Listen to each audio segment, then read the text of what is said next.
لیکن ہمارا کیسا غم ہے عاشقان حسین کا کہ 1400 سال ہونے کے بعد بھی آج تک ہمارا غم ختم ہونے کا نام ہی نہیں لے رہا ہے. ہر سال نیا غم. اور یہ غم کتنا سمجھدار ہے کہ سال کے 11 مہینوں میں یہ غم ہمیں کبھی نہیں ہوتا, کبھی حسین کی یاد نہیں آتی ہمیں. محرم کا چاند دکھتا ہے اور ہمیں حضرت حسین کا غم لاحق ہو جاتا ہے.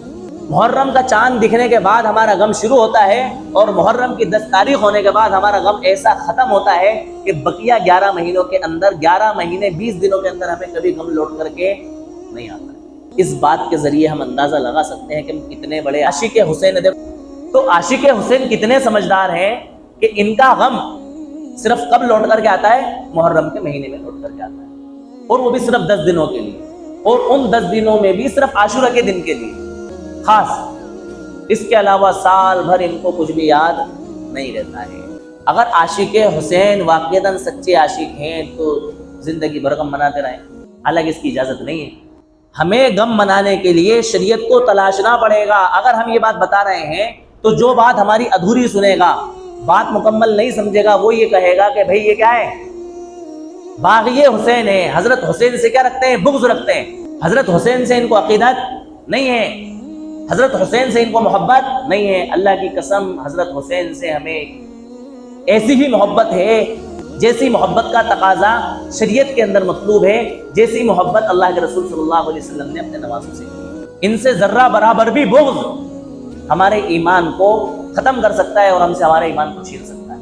لیکن اس کے لیے ہمیں آپ صلی اللہ علیہ وسلم کی زندگی کو اور آپ صلی اللہ علیہ وسلم کی تعلیمات کو دیکھنا پڑے گا. آپ صلی اللہ علیہ وسلم کی تعلیم غم منانے کے لیے, سوگ منانے کے لیے یہ ہے کہ بھائی اگر آپ کا بہت زیادہ چہیتا اس دنیا سے چلا جاتا ہے اور آپ مرد ہیں تو آپ کو صرف 3 دن سوگ منانے کی اور غم منانے کی اجازت ہے. اور اس میں کیا کرنا ہے, آپ نمازیں چھوڑنا ہے غم منانے میں نہیں, آپ کو بلیک کپڑے پہننا ہے نہیں, غم منانے میں آپ کو کھانا پینا چھوڑنا ہے نہیں, غم منانے میں آپ کو آپ کے ضروری کام چھوڑنا ہے نہیں. غم منانے کا مطلب یہ ہے کہ آپ کے ہاؤ بھاؤ سے, آپ کی شکل و صورت سے, آپ کے رہن سہن سے, آپ کے کھان پین سے, آپ کے بول چال سے لوگوں کو یہ لگے کہ ان کو کوئی بھاری صدمہ پہنچا ہے. بس اس سے زیادہ غم کی اور کوئی ڈیفینیشن نہیں ہو سکتی. اور اگر جس کسی کا عزیز گیا ہے وہ عورت ہے تو عورت کے لیے صرف ایک حکم الگ یہ ہے کہ اگر اس کا شوہر اس دنیا سے گیا ہے تو اس کو 4 مہینے 10 دن غم منانے کی اجازت ہے. اس کے علاوہ اگر اس کا کوئی اور رشتہ دار گیا ہے تو اس کو بھی 3 دن سے زیادہ غم منانے کی اجازت نہیں ہے. اور اگر وہ عورت جس کا شوہر فوت ہوا ہے 4 مہینے 10 دن جس کو غم منانے کی اجازت دی گئی ہے, وہ بھی اگر حاملہ ہے, حمل سے ہے, تو جس وقت اس کا حمل یعنی کہ بچہ پیدا ہو جائے گا اسی وقت اس کا یہ حکم بھی کیا ہو جائے گا, ساقط ہو جائے گا, جو 4 مہینے 10 دن کا شریعت نے اس کو دیا ہے. بھئی یہ شریعت کے احکامات ہیں, ان کو پڑھو, ان کو سیکھو, علماء کی مجالس میں بیٹھو, جمعے میں جلدی آؤ. یہ باتیں ہمیں علماء کی مجالس سے ملیں گی, علماء کی صحبت سے ملے گی, علماء کے پوچھنے سے ملے گی. ہم کوئی بھی بزنس کاروبار شروع کرتے ہیں, ہم 10 لوگوں سے پوچھتے ہیں کہ یہ کام کر رہا ہوں, کروں کہ نہیں کروں, اس میں فائدہ ہوگا کہ نقصان ہوگا. ہم دین کے معاملے میں علماء سے نہیں پوچھتے.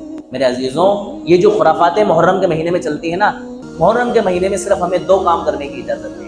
ان میں سے ایک کام تو یہ ہے, اللہ کے رسول نے فرمایا کہ جو شخص محرم کے مہینے میں 1 دن کا روزہ رکھتا ہے تو اس کو 1 دن کا روزہ رکھنے کا ثواب ایسے ملتا ہے جیسے کہ اس نے 1 مہینے روزے رکھے. 1 دن کا ثواب کتنے روزوں کے برابر, 1 مہینے کے روزوں کے برابر. یعنی آپ نے اگر 30 دن کے روزے رکھ لیے تو ایسی صورت میں آپ کو 30 مہینے روزے رکھنے کا ثواب مل جائے. آپ صلی اللہ علیہ وسلم کا دوسرا حکم روزے کے متعلق ہمیں یہ ملتا ہے کہ ہمیں یہ چاہیے کہ ہم عاشورے کے دن کا روزہ رکھیں. مزید اس کے ساتھ ایک دن 9 تاریخ کا بھی روزہ رکھ لیں, یہودیوں کی مشابہت سے بچنے کے لیے, یا 9 کا نہ رکھ سکے تو ساتھ میں کیا رکھ لیں, 11 کا روزہ رکھ. دوسری تعلیم جو ہمیں ملتی ہے وہ یہ ملتی ہے کہ عاشورے کے دن میں ایک حدیث میں آتا ہے, اور کئی حدیث ہوتے ہیں یہ بات ثابت ہوتی ہے, تو یہ حدیث مضبوط ہو جاتی ہے کہ جو شخص عاشورہ کے دن اپنے گھر والوں پر کھانے پینے میں وسعت کرے گا, یعنی اچھا کھلائے گا پلائے گا اپنی حیثیت کے حساب سے جتنا اللہ نے اس کو دیا ہے, تو سال بھر اللہ تبارک و تعالیٰ اس کو کیا کریں گے, اچھا کھلائیں گے پلائیں گے.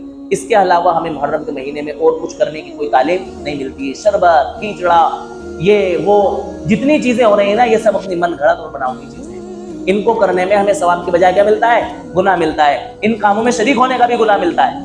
ہمارے چھوٹے چھوٹے بچے, ہمیں پتہ ہے کہ ہمارے بچے ہیں نا ان گدھے گھوڑوں کے اندر لگے ہوئے ہیں, گھوڑے منا رہے ہیں, تازیے منا رہے ہیں. ہم یہ سوچ کر کے بچے ہیں ان کو جانے دے رہے ہیں. قسم خدا کہ ہم بھی اس میں گناہگار ہیں. ہم اپنے بچوں کو روکیں. اگر ہر انسان اپنے بچوں کو روک لے گا نا تو یہ خرافاتیں آٹومیٹکلی خود بخود ختم ہو جائیں گی. میں دیکھ رہا ہوں گلی کوچوں میں چھوٹے چھوٹے بچے چھوٹے چھوٹے گھوڑے بنائے ہوئے ہیں, ان کو لے کر کے یا حسین یا حسین یا حسین گلی کوچوں میں چلا رہا ہے. دوسرے لوگ آتے ہیں, کیا ہم سے اثر لیں گے, کیا میسج ان کے اندر جائے گا؟ سوچو آپ, کیسی جہالت ہمارے اندر ہے. اللہ تعالیٰ ہم سب کو سمجھنے کی توفیق نصیب فرمائے.